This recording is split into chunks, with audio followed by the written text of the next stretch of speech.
প্রধানের দুর্নীতির অভিযোগে পঞ্চায়েতে তালা, বিডিওর হস্তক্ষেপে ফের খুলল দরজা।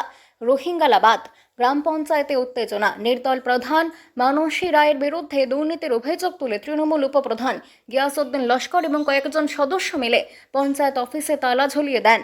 অভিযোগ, পঞ্চায়েতের তহবিল এবং উন্নয়নমূলক কাজে অনিয়ম চলেছে বহুদিন ধরে।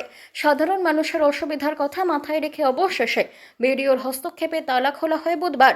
আপাতত প্রশাসনের তরফে বিষয়টি তদন্তে নেওয়া হয়েছে। ডাকে প্রধান অর্থের মিটিং ডেকে উনি অ্যাবসেন্ট হয়েছে।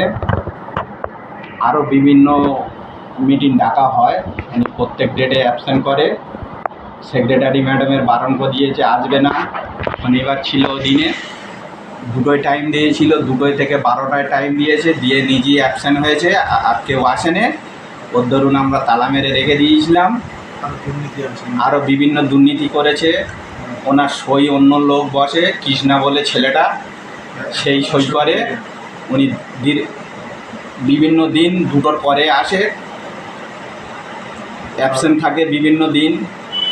কোনো কাজের পরিবার চাইলে আমাদের দিদি উন্নয়নের জন্য টাকা পয়সা দিচ্ছে।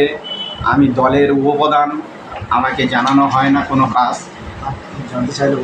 জানতে চাইলেও বলে না। এর আগে বহুতবার ওই টেন্ডার ওপেন করেছে, উনি অ্যাবসেন্ট ছিল।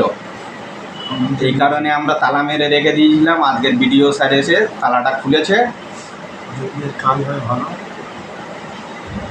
আরও বিভিন্ন কাজ দুর্নীতি করে টাকা তুলে নিয়েছে, সে ডকুমেন্টও আমাদের কাছে আছে।